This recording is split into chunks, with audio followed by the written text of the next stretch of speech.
अभिवादन स्वीकार कीजिए। ब्रजेश मिश्रा का आप देखना शुरू कर चुके हैं द डिबेट।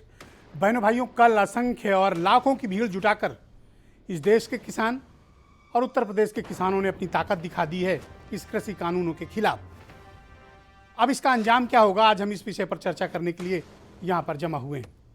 बहनों भाइयों, कल मुजफ्फरनगर के भीतर हुई किसानों की महारैली ने ये बात स्पष्ट रूप से प्रमाणित कर दी है कि ये मुट्ठी भर किसान नहीं हैं, ये मामूली किसान नहीं हैं, ये एक किसानों का एक ऐसा रैला है जो कृषि कानूनों के खिलाफ उठ खड़ा हुआ है पूरे देश में। इस कृषि कानूनों के खिलाफ तकरीबन 10 महीने से ज़्यादा के वक्त से जिस प्रकार देश में आंदोलन चल रहा है और उस आंदोलन की ताकत अब भी बरकरार है, मैं ये मानता हूँ कि ये भारत के इतिहास के आज़ादी के बाद के सबसे बड़े आंदोलनों में से एक है, जो इतने लंबे समय के बाद भी अपनी ताकत के साथ खड़ा ही नहीं हुआ बल्कि दिनों दिन मजबूत हुआ है। दिल्ली के 3 बॉर्डर आज भी सीज हैं 10 महीने के बाद भी, और मुजफ्फरनगर में लाखों किसान इकट्ठा होकर ये संदेश देने में सफल रहे कि ये कानून की वापसी के बिना ये आंदोलन खत्म नहीं होगा। अब चुनाव नज़दीक हैं। जिन 5 राज्यों में चुनाव है उनमें 2 सर्वाधिक महत्वपूर्ण हैं, उत्तर प्रदेश और पंजाब। तो जाहिर सी बात है कि उत्तर प्रदेश में, वो भी मुजफ्फरनगर में, जो पश्चिम उत्तर प्रदेश में मेरठ के बाद दूसरी सबसे बड़ी राजधानी का दर्जा जिसे हासिल है, वहाँ पर सबसे बड़ा प्रदर्शन करके ये साबित कर दिया किसानों ने कि उनकी आवाज़ में दम है। उन्हें किसी राजनीतिक दल के सपोर्ट या विरोध की आवश्यकता नहीं, वो खुद में सक्षम है अपनी आवाज़ को उठाने के लिए, अपनी आवाज़ को बुलंद करने के लिए। तो क्या वाकई में इस किसान महापंचायत के जरिए किसान भाई ये संदेश देने में सफल रहे कि इस देश की राजनीति में और इस देश की सरकार द्वारा लिए गए फैसले के खिलाफ उनकी ताकत का असर क्या है? निश्चित तौर पर वे संदेश सरकार को देने में सफल रहे हैं और इस संदेश के जरिए उन्होंने ये साबित भी किया और ये प्रमाणित भी करने की कोशिश की है। क्या वाकई में ये संदेश पहुंचा है? और विशेष तौर पर उत्तर प्रदेश, जो सिर्फ एक राज्य नहीं है, किसी भी पार्टी के लिए एक पॉलिटिकल पावर हाउस है, वहाँ क्या संदेश गया है? क्या बीजेपी उत्तर प्रदेश में किसानों के विरोध को झेल पाएगी? विपक्ष क्या इसका फायदा उठाने में कामयाब होगा, या बीजेपी के पास किसानों के इस आंदोलन के से उपजी हुई एकता को तोड़ने के लिए कोई रणनीति है? क्या है? मैं चाहता हूं आप पहले कुछ बयान सुने, फिर आज मैं कुछ दिलचस्प बातें आपके समक्ष प्रस्तुत करूंगा। अब ये मिशन गांधी मिशन उत्तर प्रदेश और ये नहीं उत्तराखंड मिशन होगा संयुक्त मोर्चे का, देश बचाने का। हम मोर्चा नहीं छोड़ेंगे। अगर हमारे शहीद होना पड़ेगा तो हम मोर्चे पर होंगे, या तो जीत जाएंगे, बगैर जीते नहीं आएंगे वापसी। मैं बधाई देता हूं किसानों को जो एक साथ इकट्ठे खड़े हो गए हैं। किसानों का सम्मान भारतीय जनता पार्टी को करना चाहिए। किसानों का अपमान देश नहीं स्वीकार करेगा। जिस तरह से सपने दिखाए थे भारतीय जनता पार्टी ने कि उनकी पैदावार की आय दोगुनी कर देंगे, आय दोगुनी किसानों की नहीं की बल्कि हर चीज़ की महंगाई दोगुनी कर दी। मैं किसान भाइयों से ही अपील करूंगा, किसी राजनीतिक दल और नेता के बहकावे में ना आवें, या किसानों के हितैषी होते तो किसानों के लिए जब इनको मौका मिला था काम करते, और जो किसानों के नाम पर भारतीय जनता पार्टी के खिलाफ इस प्रकार का प्रयास कर रहे हैं, उनको इससे कुछ हासिल नहीं होगा। आज की डिबेट को हम आगे बढ़ाएं उसके पहले एक बेहद महत्वपूर्ण नेता मेरे साथ मौजूद हैं किसानों के, राकेश टिकैत। इस देश में किसानों के सबसे ताकतवर और प्रभावशाली नेता, जिन्होंने कल मुजफ्फरनगर की धरती पर इतिहास रचा है। और लोग बताते हैं कि मुजफ्फरनगर की धरती पर किसानों का इतना बड़ा महासम्मेलन अब के पहले कभी नहीं हुआ है। तो वो मेरे साथ सीधे इस कार्यक्रम में जुड़े हुए हैं राकेश टिकैत जी। बहुत शुक्रिया टिकैत जी। कल के आपके कार्यक्रम के बाद आप क्या संदेश देने में सफल रहे हैं जनता को, सरकार को, राजनीतिक दलों को और किसानों को? देखो, संदेश देने में हम ये रहे कि देश का किसान एकजुट हुआ, देश की जो समस्याएं थी वो सरकारों के सामने रखी, press, print media, electronic media के माध्यम से देश में पूर्ण रूप से हमने अपनी बात कही। LIU इंटेलिजेंस वहां पर होगी, उसके माध्यम से गई। और किसी भी लोकतंत्र में भीड़ तंत्र के माध्यम से भी अपनी बात पहुंचाई जाती है। ये भी आप अपनी बड़ी बड़ी मीटिंग करते हैं, ये 20,000 कुर्सी लेके और 2 लाख की भीड़ बताते हैं, और इतनी बड़ी भीड़ को फिर ये हजारों में बताते हैं। क्या आप शक्ति प्रदर्शन करने आए थे कल? तो ये तो पूरा नहीं, ये तो किसानों की समस्याएं थी। शक्ति प्रदर्शन अभी कहाँ है? ये तो किसानों की समस्याएं थी। अपनी बात कहने आए कि भीड़ तंत्र के माध्यम से भी शांतिपूर्ण तरीके से हम अपनी बात रख रहे हैं। इतनी भीड़ जुटाकर भी आपका एक मन नहीं जगह भरा? से एक ही को नहीं, अभी तो पूरे देश भर में हम मीटिंगें करेंगे। जब तक सरकारें हमारी बात नहीं मानेगी, हमारे से बातचीत नहीं करेगी, 3 काले कानून वापसी नहीं लेंगे, MSP पे गारंटी कानून नहीं बनेगा। अगर हम उत्तर प्रदेश की धरती पाए तो गन्ना, आलू, धान, चावल, ये सारी जो चीजें हैं, आपका इस पे अनुमान क्या सरकारें है और बातचीत आपकी नहीं जानकारी करेगी। सूचना बिजली क्या है? कल मुजफ्फरनगर में कितने किसान भाई इकट्ठा हुए थे आपकी महापंचायत में? हमें तो ये है कि 20 लाख से ज्यादा लोग थे। अब किसी का देखने का नजरिया क्या उसका है, तो भाई उसका तो पता नहीं, क्योंकि यहां से लगा के मुजफ्फरनगर से शामली 35-40 किलोमीटर की दूर, उस रोड पर पूरे पे पब्लिक थी। क्षेत्र के लोग आ ही नहीं पाए। जो लोग अपने वहां से 8 बजे निकलने की जिनको आदत थी, 9 बजे के हम 1-1.5 घंटे में मुजफ्फरनगर चले जाएंगे, वे मुजफ्फरनगर तक आ ही नहीं पाए। सिसोली के लोग मुजफ्फरनगर तक नहीं आ पाए, क्योंकि सब लोग पूर्ण रूप से जाम में फंसे।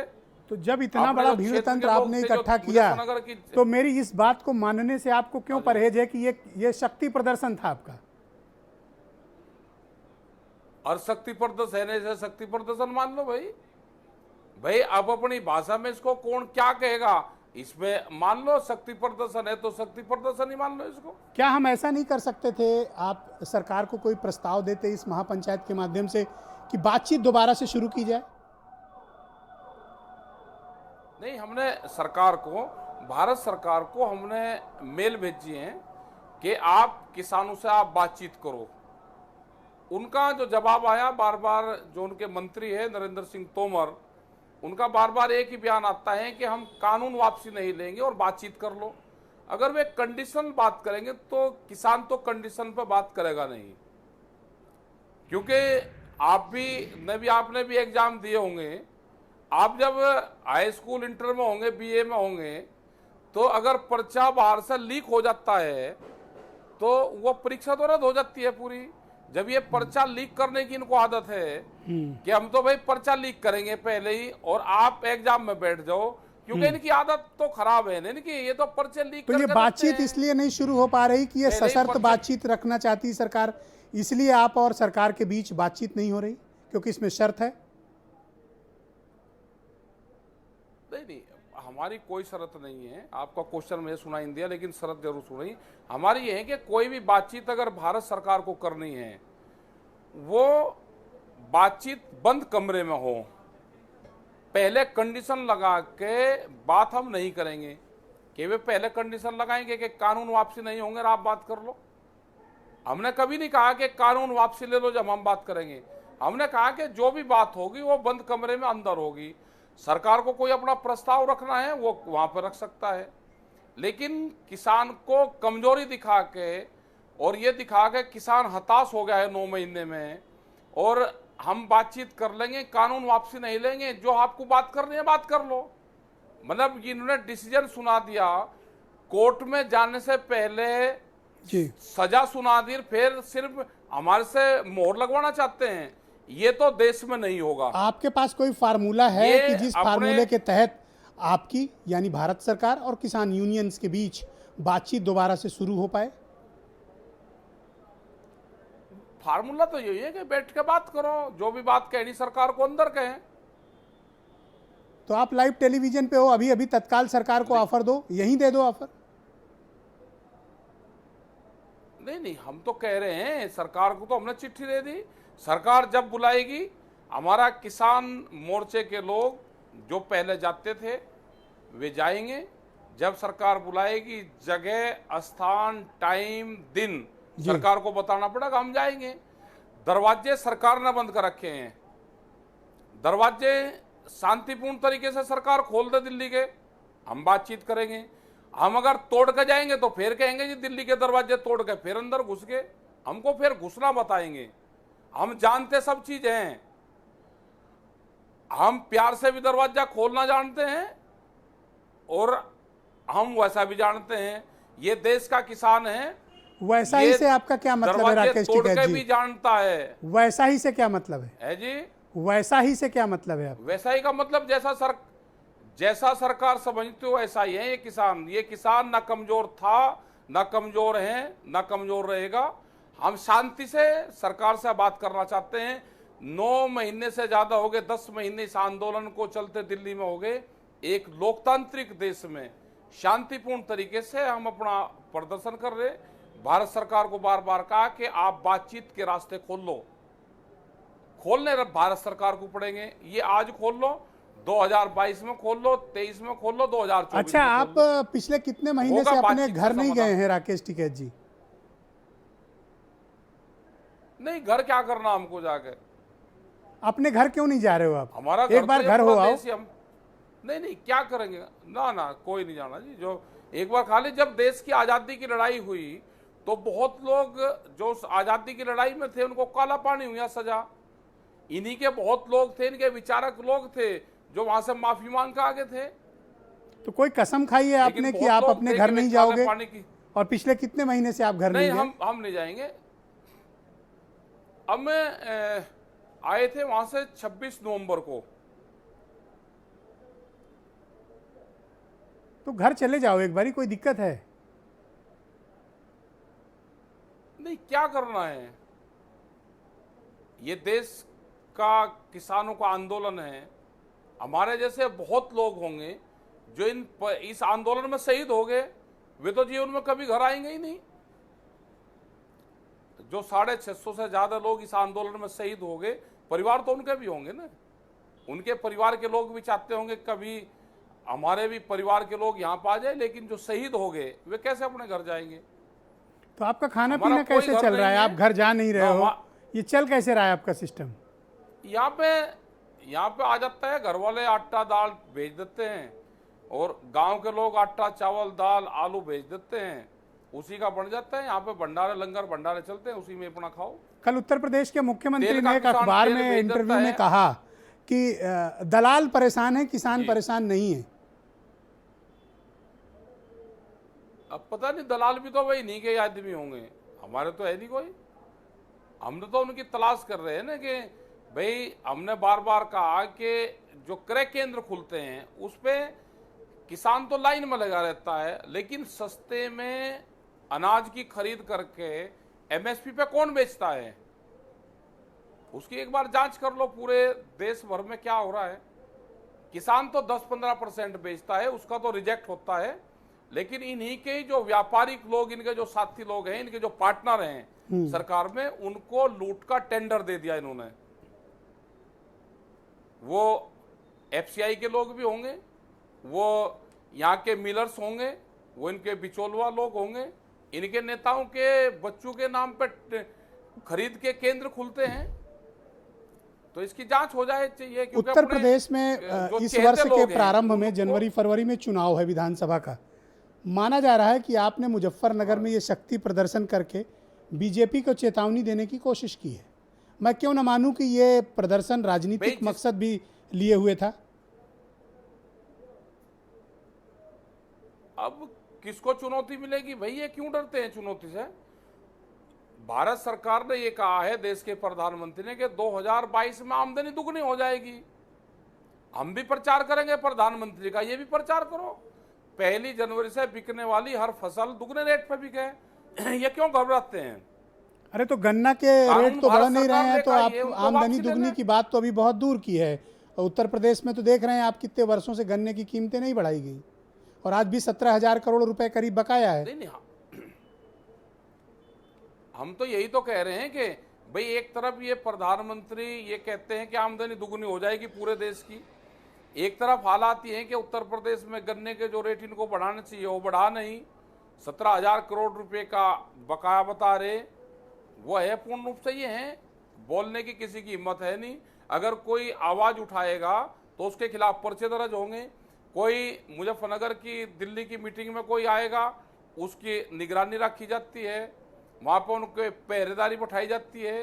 तो एक टेरर का माहौल देश में है, उत्तर प्रदेश में एक पूरा टेरर का माहौल बनाया हुआ है। आप तो कह रहे थे तो कि जनता आप निकल गई है लखनऊ सड़कों को पे अब। दिल्ली बना देंगे, लेकिन फिर आप लौट के लखनऊ आए नहीं। थोड़ा क्या मन में डर तो नहीं है उस कार्टून के बाद, जो कार्टून एक जारी हुआ था उसके बाद? मुझे लगता है थोड़ा डर तो नहीं लग रहा आपको? नहीं, कोई डर नहीं है। हम लखनऊ भी आएंगे, हम बनारस में भी जाएंगे, हम गोरखपुर में भी जाएंगे। मंडल वाइज जो मीटिंग अब होगी, 18 पंचायतें होंगी, तो उसमें लखनऊ भी आएगा। तो जब लखनऊ में पंचायत होगी तो लखनऊ में भी आएंगे। लखनऊ में तो 21 तारीख में भी हम आएंगे, एक प्रोग्राम है उसमें भी आएंगे लखनऊ। और फिर प्रमोशन तो होना चाहिए ना, क्या दिक्कत है लखनऊ का? अगर प्रमोशन हो जाए तो होना चाहिए ना प्रमोशन। तो आप वो कार्टून भूल गए जो जारी हुआ था? प्रमोशन तो हर लोग चाहते हैं ना। वो कार्टून के जरिए एक चेतावनी तो आई थी आपको? चेतावनी दे रखी है ना, चेतावनी से इनकी मानसिकता झलकती है पूरी, कि ये किसानों के साथ में क्या करना चाहते हैं। लेकिन ये भी तो गांव में जाएंगे, ये कार्टून उल्टा भी समझ ले अपने आप को। ये कह रहे हैं कि ये 106 विधानसभा क्षेत्रों में कार्टून पश्चिम उत्तर प्रदेश में किसान यात्रा करके आ चुके हैं लखनऊ वापस। आपको कहीं मिले ये लोग? हाँ, लखनऊ आ गए ना, मिले नहीं कहीं। ये यात्रा मनरेगा का जो मजदूर था वो यात्रा में शामिल था। जो इन्होंने खाट पंचायत करी उसमें उनको सबको बुलाया। जो पट्टा धारक थे वो उसमें थे, किसान तो थे नहीं। लेकिन जो मजदूर था वो जबरदस्ती, जिसने भी सरकारी कागज पकड़ लिया वो इनकी खाट पंचायत में शामिल जरूर था। एक अंतिम सवाल ये है कि वोट दे नहीं रही। उत्तर प्रदेश की राजनीति में आपकी क्या दिलचस्पी है? नहीं, हमारी कोई दिलचस्पी नहीं। हमारी दिलचस्पी ये है कि भारत सरकार ने, जो इनकी सरकार है, जो मोदी सरकार है, उसने ये 3 काले कानून लेकर आई है। तो भाई उसके जो भाई बंद होंगे, जैसे अगर कोई एक भाई कत्ल कर देता है तो दूसरे भाई को बैठा ले पुलिस। तो भाई ये तो इन्होंने बिल ये लेकर आए हैं तो भुगतना इनको भी पड़ेगा, उत्तर प्रदेश को भी। कहना तो क्या चाहते हैं? चाचा कहे ना, मुसरे हैं सब के सब। भुगतने से आपका मतलब क्या है? भाई अगर भुगतने का मतलब ये है कि भाई आएंगे हम तो यहाँ पे भी तो अपनी मीटिंगें करेंगे ना। नहीं, आपने भुगतने शब्द का इस्तेमाल किया। मैं ये भुगतने शब्द का जानना चाहता हूँ, इसका मतलब क्या है?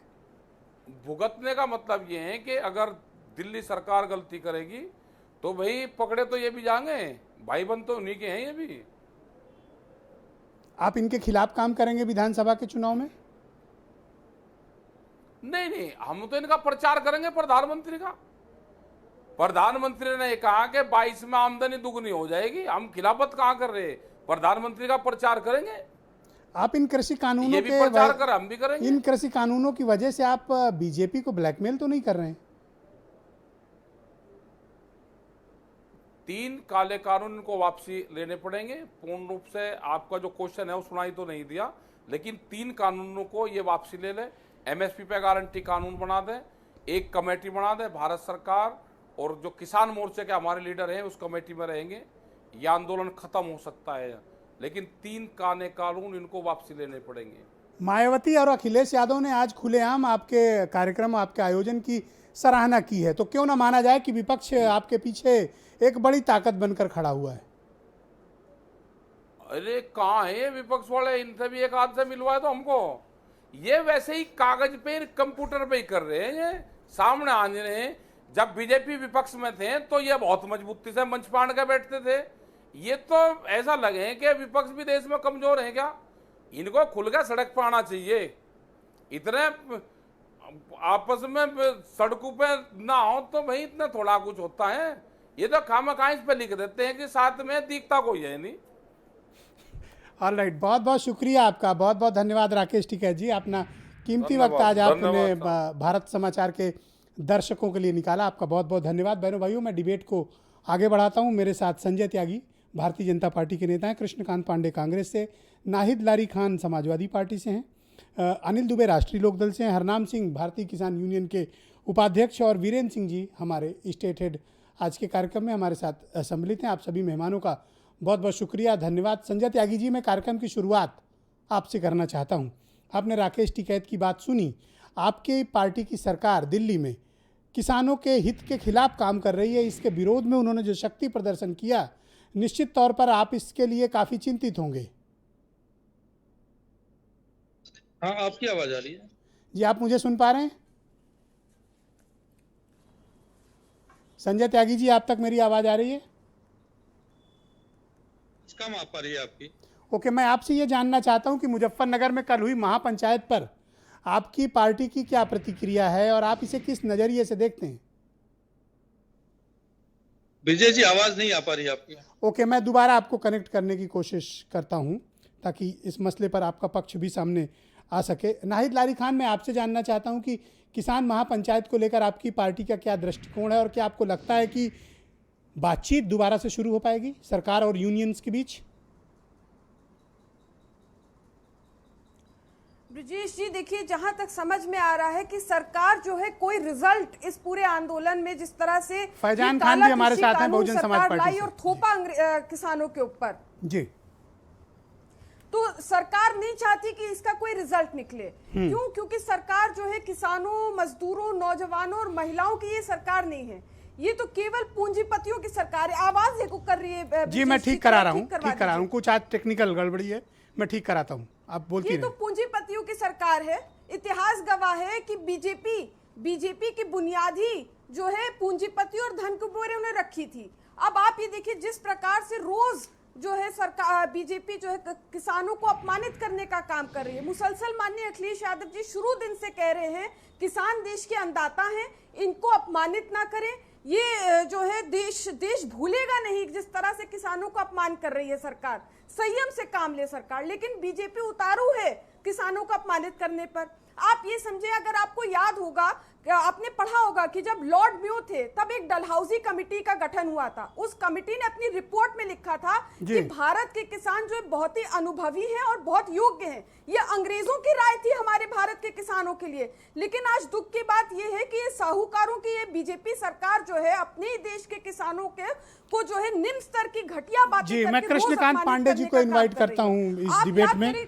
कांग्रेस के प्रवक्ता हैं कृष्णकांत पांडे जी, आप मुझे बताइए कि ये सरकार और यूनियन के बीच बातचीत क्यों नहीं हो पा रही है? मैं कारण समझना चाहता हूं कि आखिर हम इतने 10 महीने के बाद भी दोनों के बीच बातचीत नहीं बन पा रही, ये चिंता का विषय है।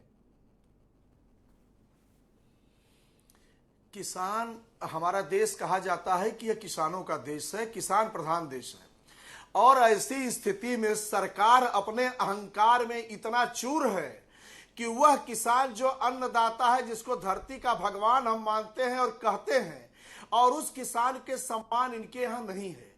इसीलिए किसान 10 महीने से आज धरने पर बैठा हुआ है, लेकिन फिर भी सरकार बात करने को तैयार नहीं है। जिस किसान को इनके लोगों द्वारा कभी खालिस्तानी, कभी आतंकवादी या तमाम तरह से नवाजा गया, वही बड़ा दुर्भाग्यपूर्ण है कि उत्तर प्रदेश के मुख्यमंत्री द्वारा यह बयान दिया जाना कि किसान नहीं, जो लोग परेशान हैं वह दलाल हैं। मैं केवल 32 सेकंड में एक उदाहरण दूंगा।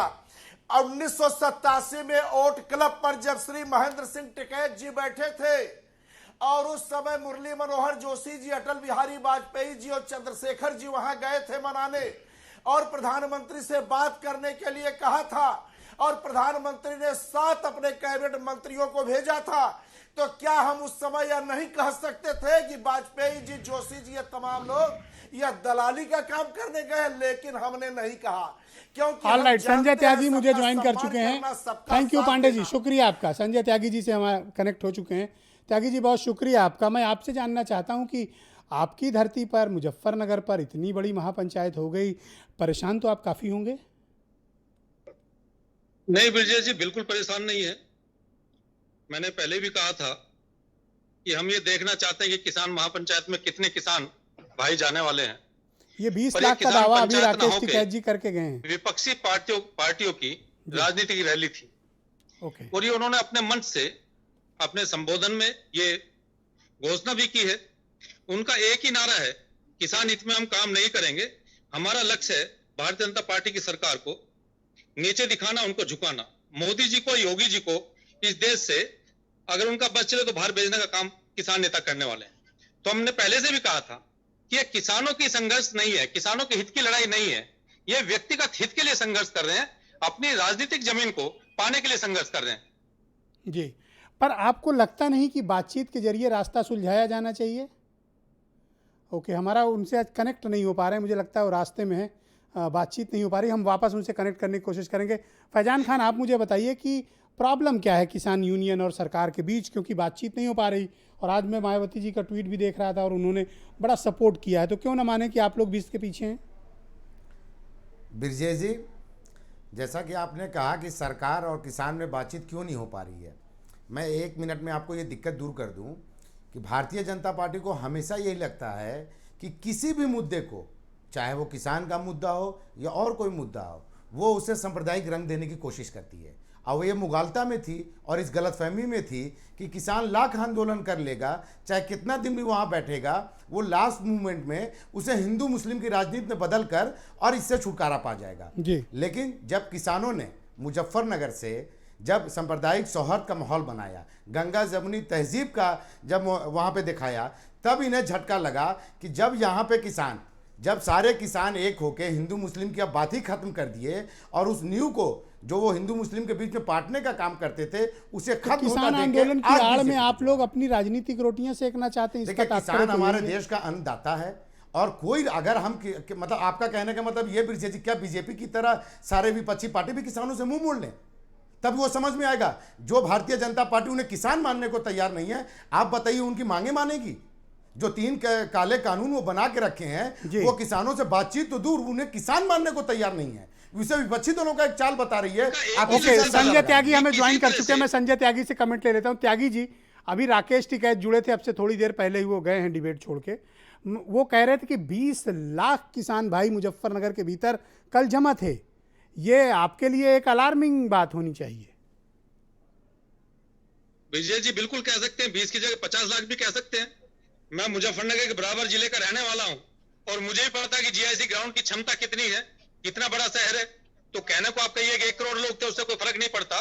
पर किसान पंचायत के नाम पे जो आप किसानों के कंधे पे बंदूक रख के चलाना चाहते हैं, राजनीतिक मंच, विपक्षी पार्टियों का राजनीतिक अखाड़ा इन लोगों ने बना के रखा। और किसान के हित, लेकिन विपक्ष का तो कोई नेता वहां नहीं था, वहां तो सारे किसान नेता थे। योगेंद्र यादव कौन से किसान है विजय जी? मेधा पाटकर कौन से किसान है? मुझे पर ये किसी राजनीतिक दल में भी नहीं है। नहीं तो किसान पंचायत में इस तरह के लोगों का जो हमेशा इस देश को तोड़ने का काम करते हैं, इस देश में सरकार को अव्यवस्थित करने का काम करते हैं, तो कौन से किसान नेता की बात करते हैं? कौन सा प्रस्ताव इन्होंने किसान पंचायत में किसान हितों के लिए पास किया है? जरा मुझे जी नहीं, कंप्लीट करें, अपनी बात रख लें। आज कनेक्टिविटी उनसे टूट जा रही है, कुछ कनेक्टिविटी का इशू है उनके साथ, मैं वापस ठीक कराने की कोशिश करूंगा। अनिल दुबे जी, अभी आपने संजय त्यागी को सुना, वो तो इनको किसान मानने तक को तैयार नहीं है। अब क्या किया जाए? नहीं, उनके किसान ना मानने से कुछ थोड़ी होने जा रहा है। देश का किसान आंदोलित है। देश का किसान 9 महीने से जो है लगातार आंदोलन कर रहा है, लगातार धरने पर बैठे हैं। सरकार तो किसान के प्रति इनकी हमदर्दी तो नहीं आई नहीं। ये किसानों के बारे में इनकी कोई सोच ही नहीं है। इनके एजेंडे में किसान है ही नहीं। ये तो बात केवल किसानों की करते हैं। लोग कहते हैं कि इस महापंचायत का सबसे बड़ी बेनिफिशियरी अगर कोई पॉलिटिकल पार्टी है तो वो आप हैं, राष्ट्रीय लोकदल है। नहीं, राष्ट्रीय लोकदल और किसान ब्रिजेश जी एक दूसरे के पूरक हैं। किसान का मतलब कहाँ पूरक है? एक सीट नहीं है आपके किसान का मतलब राष्ट्रीय लोकदल का मतलब किसान। उत्तर प्रदेश की स्थिति आप जानते हैं, 2014 में भारतीय जनता पार्टी ने क्या किया था, किस तरह से समाज को बांटने का काम किया गया था। आज समाज एकजुट है। आज राष्ट्रीय लोकदल भाईचारा सम्मेलन कर रहा है। आज पूरे देश में किसान आंदोलित है। पश्चिमी उत्तर प्रदेश का किसान आंदोलित है और उत्तर प्रदेश का किसान। अभी संजय त्यागी को आपने सुना, वो कह रहे मुट्ठी भर लोग थे। नहीं, अब वो मुट्ठी भर कहें, उनको ये मुट्ठी भर नजर आ रहे हैं। ये इतने लाखों लोग वहां पर आए और लाखों लोग ललकार रहे हैं कि किसी कानून, जो काले कानून है उनको वापस ले लीजिए, एमएसपी को कानून बनाने की बात करिए। गन्ने का रेट दे दीजिए, हमारी आमदनी को 2 गुनी कर दीजिए, ये बात अगर किसान कर रहा है, इसके बाद आपको लग रहा है कि ये किसान है तो नहीं। एक काम करते हैं, आप ये कह रहे हो कि वो भारतीय किसान ही किसान यूनियन के उपाध्यक्ष भाई हरनाम सिंह भी हमें ज्वाइन कर चुके हैं, संजय त्यागी जी भी कनेक्ट हैं, इस वक्त सुन रहे हैं आपको। हरनाम सिंह बताइए, वो तो कह रहे हैं मुट्ठी भर लोग थे आप लोग और सब पॉलिटिकल लोग थे, किसान तो थे ही नहीं। आप त्यागिन जी से पूछ लो कब मानेंगे हमको किसान, ये पूछ लो इनसे कब किसान मानेंगे। 2022 में जब 240 वोट पाते थे लालजी टंडन यहाँ से, इनसे सिर्फ इतना पूछ लो कब मानेंगे किसान। 2022 में जब फिर वही गन्ना छीलने चले जाएंगे। आप लोग धमकी की भाषा में क्या क्यों है बात कि कर रहे हैं? धमकी दे रहे हैं ब्रजेश जी? क्या क्या सुने हैं, क्या क्या सुने हैं? ये अभी आशीर्वाद जन यात्रा निकाले कहाँ किए हैं? 106 क्षेत्रों में गए, पता है हमको, संजय जी बता यहाँ रहे थे। एक सांसद जो है, एक सांसद यहाँ लखनऊ के, वो अभी कैबिनेट मंत्री का दर्जा उनको मिला है। हमने कह दिया था गांव आना नहीं, इस रास्ते से नहीं निकलना। और अगर मैं विरोध नहीं कर रहा हूं तो भारतीय जनता पार्टी से धमकी वो ना माने। हम कह रहे हैं कि अकल आ जाए, अकल आ जाए ने सत्ता के बाहर ये जाएंगे। मैं कह रहा हूं, क्यों ऐसी बातें कर रहे हैं? कह रहा हूं ये सत्ता के बाहर जाएंगे। पर वो तो कह रहे हैं कि मुट्ठी भर लोग थे, ज्यादा लोग तो थे नहीं। चलो हम कहाँ कह रहे हैं, जब इनको समझ आएंगे कि झुआ भर लोग थे तब बात कर लेंगे।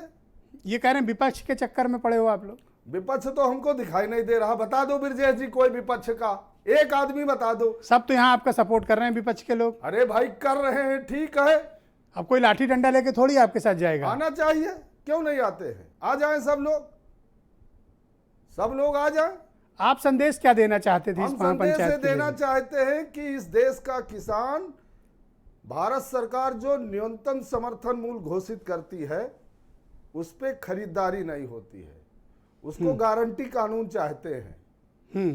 अगर गारंटी कानून नहीं बना तो 2022 में ये जाएंगे, 24 में मोदी जी जाएंगे। ओके। बहम भारतीय जनता पार्टी के अगर है कोई तो अभी समझ में आ जाए अकल, अभी अकल आ जाए। अभी उत्तर प्रदेश के 18 मंडलों में होंगी पंचायतें, ये चुनाव भी होंगे इसी किसान आंदोलन की छत्र छाया में। मतलब आपका पूरा पॉलिटिकल रोड मैप तैयार है? अरे काहे का रोड मैप? कोई हम ब्रजेश जी हमारी जांच करा लो, कोई प्रधानी का चुनाव हम लड़े हों? विधायकी तो बहुत बड़ी चीज। अरे यहाँ पूरी सरकार को धमका रहे हो और कह रहे हो कि चुनाव नहीं लड़े हो। अरे हम अपनी वोट से इनको बनाए थे, हमने वोट दिया, हमारा अधिकार नहीं है इनसे सवाल करने का है? हमने वोट दिया है इनको, तो हम पर क्यों गुर्रा रहे हो भैया? गुर्रा नहीं रहे, इनको समझा रहे हैं आपके माध्यम से, ये समझ जाएं। ओके भाई बीरेन जी, ये बताओ कल की महापंचायत का क्या संदेश गया? ये महापंचायत कैसे हुई? इस महापंचायत को बीजेपी ने किस दृष्टिकोण से देखा? विपक्ष का क्या लाभ हुआ? जिस मकसद से आयोजित की गई थी वो मकसद कामयाब हुआ अथवा नहीं हुआ?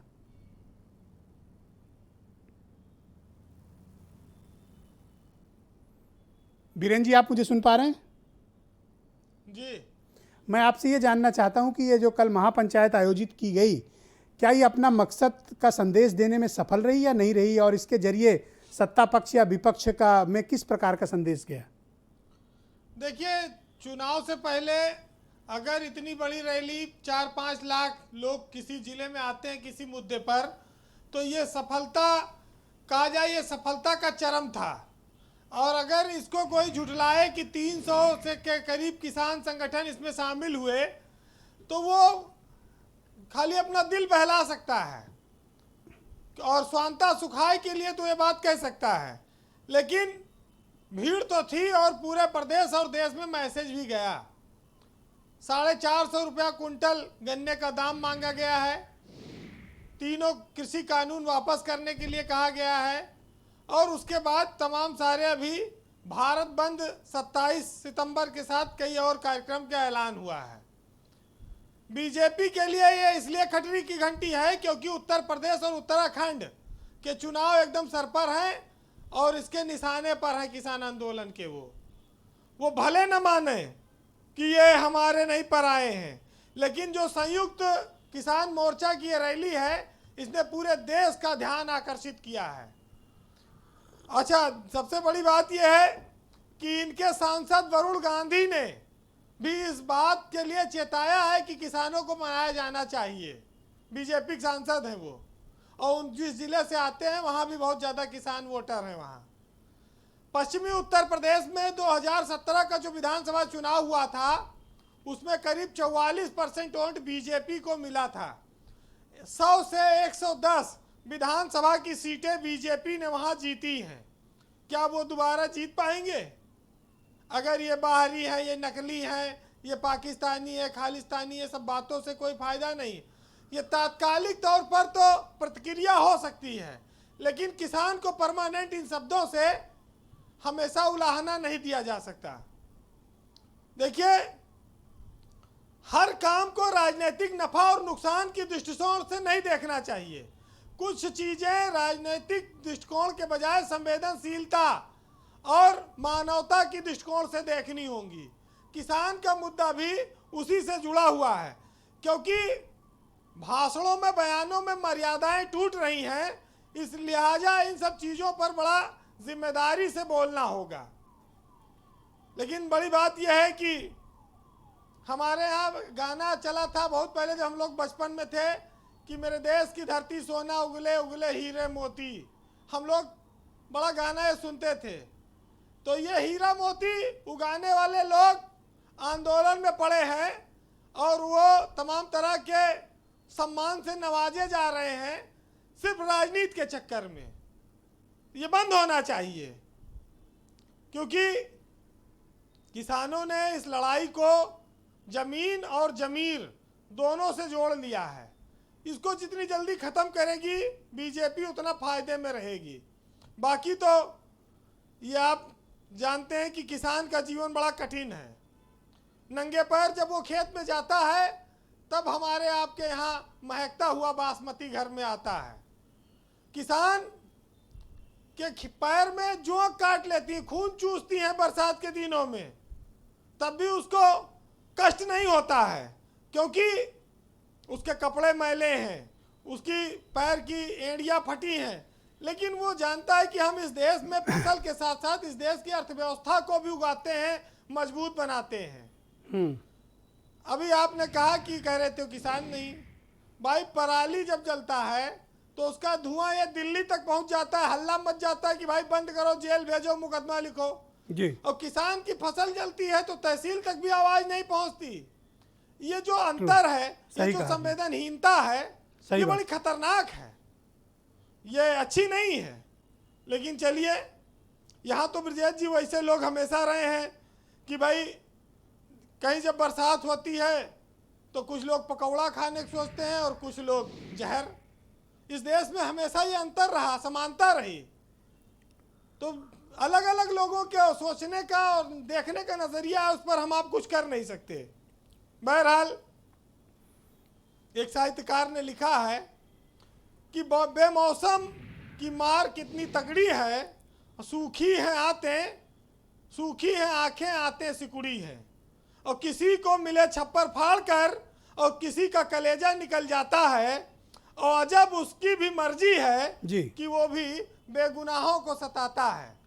और गरीबी और अमीरी के अंतर को अगर देखना हो, किसान के दुख दर्द को, तो एक साहित्यकार ने लिखा है कि अपने हिंदुस्तान को देखो शहरों के बाजारों में, और भूखे बच्चे पत्तल चाटें और कुत्ते घूमे कारों में। बहुत ऊंची बात आपने कही वीरेंद्र जी, बहुत बहुत शुक्रिया, बहुत धन्यवाद आपका। मैं नाहिद लारी खान को कनेक्ट करना चाहता हूं, समाजवादी पार्टी की प्रवक्ता हैं। नाहिद जी, मैं आपसे समझना चाहता हूं कि बातचीत कैसे शुरू हो सरकार और किसान यूनियंस के बीच, इसके लिए क्या तरीका अपनाया जाना चाहिए, और बातचीत बंद होने के पीछे के कारण आप क्या मानती हैं? ब्रजेश जी, मैं आपको थोड़ा इतिहास में ले जाना चाहती हूँ। आपको याद होगा जब अंग्रेजों की हुकूमत थी, तब उस दौरान जो, ये मैं उतार रही हूँ, आप इशारे से बता दीजिएगा जब मुझे चुप होना हो, एको कर रहा है। जब अंग्रेजों की हुकूमत थी तो उस दौरान जो है किसान जो लगान देने की स्थिति में नहीं थे। तो अंग्रेजों ने जो है शर्त रख दी थी कि क्रिकेट मैच का खेला होगा, उसमें खेलो, जीतो तो हम लगान वापस कर लेंगे। अब किसान जो है, ये जो क्रिकेट का खेल था ये किसानों का खेल नहीं था, ये अंग्रेजों का खेल था। लेकिन फिर भी किसान हमेशा से हिम्मती रहे, उन्होंने इसको एक्सेप्ट किया, उनकी शर्त को स्वीकारा, एक्सेप्ट किया और वो जो खेला खेलने का ठाना और जीते और अंत में जो है अंग्रेज बैकफुट पर आए और ये जो लगान जो है माफ किया। अब क्या है कि अब जो बीजेपी सरकार ने जो है शर्त रखी है किसानों से चुनाव के खेला की, कि अब जो 3 स्टेट से वहां पर चुनाव होगा, उत्तर प्रदेश, उत्तराखंड और पंजाब में, तो अगर आप बीजेपी को हरा देंगे तो हम ये जो काला कृषि कानून इसको वापस ले लेंगे। अब किसानों ने हिम्मत दिखाई, उन्होंने ठान लिया है कि इन तीनों स्टेट्स में thank you madam, thank you, शुक्रिया आपका, धन्यवाद जी, धन्यवाद। मैं फैजान भाई को जोड़ना चाहता हूँ इस डिबेट में। फैजान जी, क्या कोई फार्मूला ऐसा है कि वापस सरकार और किसान बातचीत करें, क्योंकि किसान भाइयों का इतनी बड़ी तादाद में आंदोलन में बैठे रहना ये देश के हित में भी नहीं है, समाज के हित में भी नहीं है और अपने प्रदेश के हित में भी नहीं है। तो बातचीत कैसे शुरू हो, इसका कोई फार्मूला आप लोगों के पास है ताकि हम बातचीत की टेबल पर लौटें और फिर से बात करें? देखिए, बेशक ब्रजेश जी, आपने बहुत सही बात कही। किसान हमारे देश के अन्नदाता हैं और वो खून पसीने के मेहनत से जब वो काम करते हैं तब जाके हमें अन्न मिलता है। तो सरकार को बिल्कुल चाहिए कि इस पे जो है किसानों से बात करे और इसका हल निकाले। लेकिन दिक्कत ये है ब्रजेश जी कि भारतीय जनता पार्टी इतनी अहंकारी सरकार हो गई है कि वो किसी भी की बात सुनने को तैयार नहीं है। वो कोई भी सवाल लेना नहीं चाहती है, कोई जवाब देना नहीं चाहती है। वो बिल्कुल एक तरफा डिक्टेटरशिप की एक सरकार चलाना चाहती है। चाहे हम देख लें, देश में हमारे पास वही दिक्कत है, भारतीय जनता पार्टी की सरकार है और उत्तर प्रदेश में भी यही हाल है। तो जब तक किसान भाइयों ने अपनी ताकत दिखाई, उसे वो विपक्ष का ताकत बता रहे हैं। भारतीय जनता पार्टी लगातार अपमान कर रही है, कह रही है ये विपक्ष की चाल है। और किसान परेशान है कि विपक्ष तो उनके साथ ही नहीं आ रहा है। नहीं, विपक्ष की बात देख, अब विजय जी यही देख लीजिए, जब अगर हम नहीं जाके उन्हें सपोर्ट सुन रहे थे वो तो बिल्कुल मैं भी सर सुना पीट रहे थे। बिल्कुल सही बात है। लेकिन अब सोच लीजिए कि विपक्ष उन्हें मनोबल और मजबूती दे रहा है। अगर विपक्ष वहां चेहरा लेके चला गया तो भारतीय जनता पार्टी क्या हल करेगी किसानों का? दिक्कत ये है विजय जी। अदरवाइज हम जो सबसे बड़ा दिक्कत है भारतीय जनता पार्टी के साथ विजय जी हुआ है, बीएसपी का स्टैंड क्या है? तीनों कृषि कानून वापस हो, बिल्कुल वापस हो और किसानों का अपमान बिल्कुल बर्दाश्त नहीं किया जाएगा और इसे तुरंत वापस ले सरकार।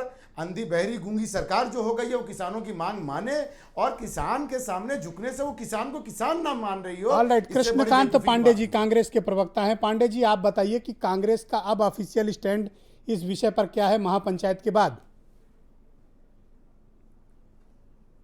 किसानों के तीनों जो काले कानून है वापस हो, एमएसपी को उसको कानूनी दर्जा दिया जाए और 500 से ज्यादा, सबसे महत्वपूर्ण बात बता रहा हूं, जो 1921 में बाबा रामचंद्र दास के आंदोलन के बाद यह देश का सबसे बड़ा पहला आंदोलन है आजादी के बाद का, जिसमें 500 से ज्यादा लोग शहीद हो चुके हैं।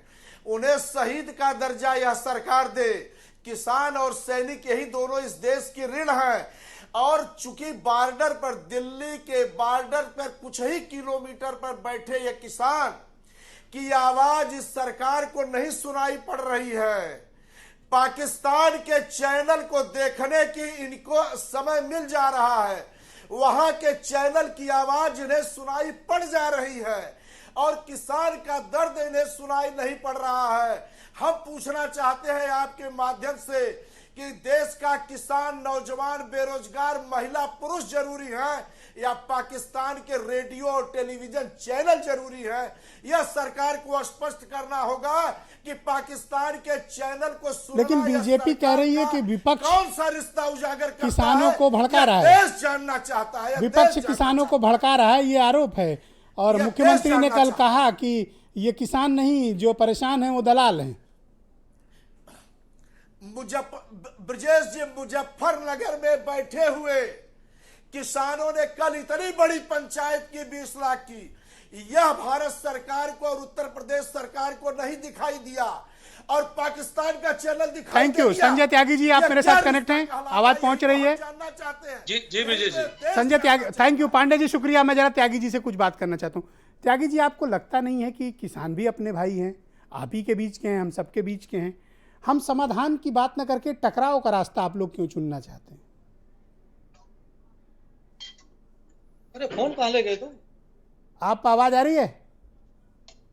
हाँ विजय जी आवाज आ रही है। हाँ, मैं ये जानना चाहता हूं कि समाधान की बजाय सरकार टकराव का रास्ता क्यों चुन रही है? आप बातचीत के जरिए सुलझाइए इस मामले को।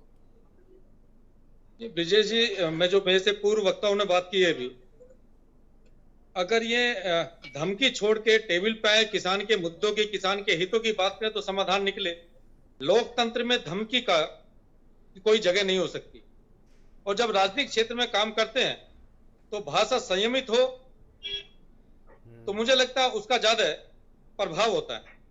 अभी जितने भी वक्ता आपके पैनल पे बैठे हैं, उन्होंने इस बात को स्वीकार किया है कि जो 3 प्रदेश के चुनाव हैं, ये संघर्ष उन चुनाव को लेकर है, किसान के मुद्दों को, किसान के हितों को लेकर नहीं। जी, और ये मैडम बोलने दें कल मंच से जी, मैं ये साबित भी हुआ कल मंच से कि लगातार माइक से सिर्फ सरकार को उखाड़ने का, मोदी जी को, योगी जी को उखाड़ने का सिर्फ एक ही नारा था, किसान तो के आप हित के बातचीत- लिए, किसान के मुद्दे के लिए। तो आप बातचीत क्यों नहीं करना चाहते? मेरी चिंता यह है कि बातचीत वापस कैसे शुरू हो। विजय जी, मैं अपनी बात कंप्लीट हरनाम सिंह, एक सेकंड अभी जितने भी वक्ता हैं एक ही बात करते हैं कि 3 काले कानून। अभी तक इनको पिछले 7-8 महीने से धरना दे के बैठे हैं। काले कानून है क्या, उनमें काला है क्या, आज तक बताने की स्थिति में नहीं है। तो एक बारी ओपन फोरम पे इनके साथ डिबेट कर लो, बैठ जाओ, बातचीत कर लो। भाई ये भी तो अपने ही भाई हैं, किसान कोई दूसरे तो है नहीं। बातचीत करके इसका समाधान निकालो। किसान हमारे भाई हैं, और किसानों के बीच के जाके हम जन जागरण का काम कर रहे हैं। अच्छा, जा रहे हैं किसानों के तो बीच? खेतों पे काम कर रहे हैं। अच्छा, किसानों के बीच आप जा रहे हैं? गन्ना छुलाई कर रहा है। किसानों के पास इतना समय कहाँ है कि वो जाके रैली में काम करेगा? किसान के पास इतना समय कहाँ है? ओके, हरनाम किसान अपनी फसल में लगा है, गांव में अपनी किसानी कर रहा है, गांव किसान। ओके, फैजान खान है बीएसपी के प्रवक्ता। एक second, thank you, thank you madam, शुक्रिया। एक सेकंड रुकिएगा, एक सेकंड। फैजान खान कुछ कहना चाहते हैं। एक सेकंड मैडम रुकिए, फैजान खान को कनेक्ट किया जाए। फैजान कुछ कहना चाहते हैं त्यागी जी से। संजय त्यागी जी से सिर्फ एक सवाल पूछता हूँ, अगर किसान इनके साथ हैं और खुश हैं, तो आज की घटना गोरखपुर की है। क्या हुआ गोरखपुर? इनके सांसद जी को वहां पे घेराव किया गया और पब्लिक ने उनको नकार दिया और सुनने को तैयार नहीं, भगा दिया। मैं ये समझ नहीं पा रहा हूं इनके कौन से नेता किस किसान के पास जाके मुलाकात कर रहे हैं।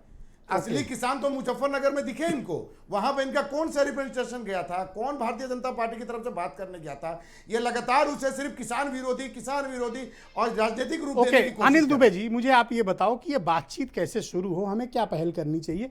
क्योंकि किसान और सरकार के, करना चाहूंगा। हाँ मैं दूंगा आपको समय, मैं चाहता हूं अनिल दुबे अपनी राय रख दें। नहीं, अभी जो उन्होंने विषय रखा सांसद का गोरखपुर का, नहीं वो बांसगांव के सांसद हैं, गोरखपुर के बगल में बांसगांव है, वहां के सांसद कमलेश पासवान का विषय है जी। जब ये स्टूडियो में बैठ के धमकी दे सकते हैं तो व्यक्तिगत रूप से जाके अपने लोगों को भेज के विरोध करने के भी काम कर सकते हैं।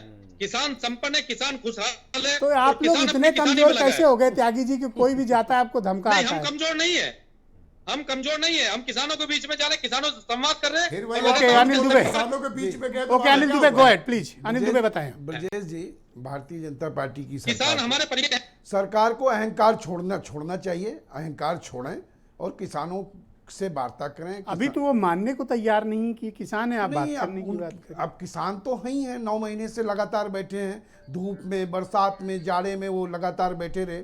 और मुजफ्फरनगर में सैलाब उमड़ करके आया, इसके बाद भी आपको नहीं लग रहा है? कौन सा सैलाब? संजय त्यागी कह रहे थे बहुत छोटे थोड़े लोग थे। अब संजय त्यागी अपना नजरिया बदलें। संजय त्यागी को जो है अगर नहीं दिख रहा है तो इसमें उनकी गलती है। ये 2022 के चुनाव में उनको दिख जाएगा। अगर आज नहीं दिख रहा है तो ये इन्होंने, तो ये कहो ना कि वोटों की फसल आप काटोगे। नहीं, वोटों की फसल क्या, वोट इन्हीं को तो वोट दिया था 2014 से लेकर यही तो मुद्दा है। किसानों ने आपको जिताया और किसानों को आप लगातार अपमानित करने का काम कर रहे हो। Thank you Harnam Singh. किसानों की आमदनी 2 गुनी करने की बात अगर किसान कर रहा है तो क्यों नहीं कर रहे हो भाई? Thank you Harnam Singh. बातें इतनी बड़ी बड़ी कर रहे हो, देखो संजय त्यागी क्या कह रहे हैं, एक गांव का दौरा कर रहे हैं और किसान इनके साथ हैं। हरनाम जी एक सेकंड, त्यागी जी रुकिएगा, त्यागी जी रुकिएगा, हरनाम अपनी बात रख। संजय जी, कल त्यागी जी भैंसा बुग्गी से गन्ना लेके जा रहे थे और योगी जी बाढ़ यात्रा में कुछ राशन वासन बांट रहे होंगे, तो असली किसान संजय त्यागी जी के साथ में गन्ना की तौल कर रहे होंगे, बाकी जो बच्चे होंगे योगी जी के साथ होंगे। ये हमें सभ्य भाषा का ये बता सिखा रहे हैं। आज मुख्यमंत्री जी क्या बोले हैं संजय जी, क्या बोले हैं? दलाल ही तो कहा है। दलाल ही तो कहा है। हम कुछ कह देंगे ना, हम कुछ कह देंगे तो बहुत बुरा लग जाएगा त्यागी जी, अभी भी समझा लो। और जो आप कह रहे हो ना कि ये जन यात्रा और इतनी विधानसभा आशीर्वाद लेकर आए, कोई आशीर्वाद नहीं, इनकी हिम्मत नहीं किसी गांव में चले जाएं। गांव बता दें कल किस गांव में जाएंगे, पूछ लो। अभी क्या करोगे? गांव पूछ लो। नहीं कर क्या लोगे? स्वागत होगा, पूछ लो, गांव बता दे, अभी बता दे। ये क्या भाषा है? अरे बता दे, अभी बता दे। ये क्या भाषा? अगर असली किसान इनके साथ है, अरे हमको मुख्यमंत्री प्रदेश के दलाल कहेंगे, उसके बाद 2022 में वापस आएंगे। बहम निकाल दो संजय जी, फालतू की बातें न करो, जमीन पे काम करो। गन्ने के रेट बढ़े नहीं, डीजल के रेट आपने बढ़ा दिया, बिजली की दरें बढ़ा दी, एग्रीकल्चर के सारे सामान बढ़ गए, ट्रैक्टर के रेट बढ़ गए, मजदूरी बढ़ गई। आप किस 2022 में कौन फार्मूला लेके आओगे आमदनी? हम पर जनता तो आशीर्वाद दे रही है ना उन्हें। कुछ नहीं दे रही है, किसी गांव में जा नहीं सकते हैं। गांव बता दे। मैंने क्या कहा था ब्रिजेश जी? बताइए भाई त्यागी जी, बता दे। त्यागी जी बताइए इनको, बताओ गांव किस जाओगे? एक सेकंड रुको, त्यागी जी जवाब ले लेते। त्यागी जी इनको जवाब दो आप। मेरा ब्रिजेश जी इतना कहना है, अगर ये ईमानदारी से किसान आंदोलन के लगे हैं, किसानों के लिए संघर्ष कर रहे हैं, नहीं मुख्यमंत्री दलाल कहेंगे संजय जी, मुख्यमंत्री दलाल कहेंगे और गांव में आप जाओगे। लखनऊ में बैठ के मुख्यमंत्री दलाल कहेंगे, आप गांव बताओ। पश्चिमी उत्तर प्रदेश बागपत में गांव बताओ, लखनऊ का गांव बताओ, किस गांव जाओगे बताओ आप। अरे छोड़ो लखनऊ का गांव बताओ, किस गांव जाओगे? तो इनको आपत्ति क्या है? अरे आपत्ति हमको एमएसपी चाहिए, गारंटी कानून। फालतू की बात न करो त्यागी जी। गांव किसान हो, गांव पूछ रहे थे ना? गांव पूछ रहा हूँ, गांव बताओ। आप जौन सा हरनाम जी जौन सा जो गांव आप बता दो, चुन लो आप। मुझे अपने परिवार में आने के लिए कोई परिवार नहीं है। ये मीठी भाषा में किसी गांव को आप जा नहीं सकते हो, आपकी हिम्मत नहीं है। और मैं आपकी धमकी से, अरे मैं धमकी नहीं दे रहा हूँ। अरे मुख्यमंत्री दलाल कहेंगे और गांव जाओगे? मुख्यमंत्री दलाल कहेंगे और गांव जाओगे? अरे मुख्यमंत्री दलाल कहेंगे और गांव जाओगे? गांव बताओ, किस गांव जाओगे बताओ आप। गांव बताओ तुम चुन के। आपकी जो भाषा है, अरे आप दलाल कहोगे, हमारी भाषा। मुख्यमंत्री कहेगा दलाल, करती है मुख्यमंत्री दलाल कहेगा और गांव में जाओगे? किसी गांव में तुम्हारी हैसियत नहीं है जाने की। आप लोग संयम बरतें, आप लोग कृपया संयम बरतें। नहीं दलाल कहेंगे हमको, प्रदेश के मुख्यमंत्री दलाल कहेंगे, गांव में जाएंगे। और मुझे पश्चिम में जाने के किसी के अरे कहीं नहीं जा पाओगे, पश्चिम पूरब छोड़ दो, दिमाग बहम निकाल दो। आपके 2 अंकों में आओगे, 60 ही आएंगी, मतलब 100 के नीचे आओगे, लिख लो। मेरे ख्याल से संयम बरते हैं आप दोनों लोग। बहुत बहुत शुक्रिया, बहुत बहुत धन्यवाद। मुझे डिबेट का समय हो चुका है। मैं आप सबका बहुत आभार प्रकट करता हूं। बहुत बहुत धन्यवाद इस कार्यक्रम में आप सब ने अपनी शिरकत की। और बहनों भाइयों, आप सबका भी बहुत बहुत धन्यवाद इस कार्यक्रम को देखने के लिए। नमस्कार।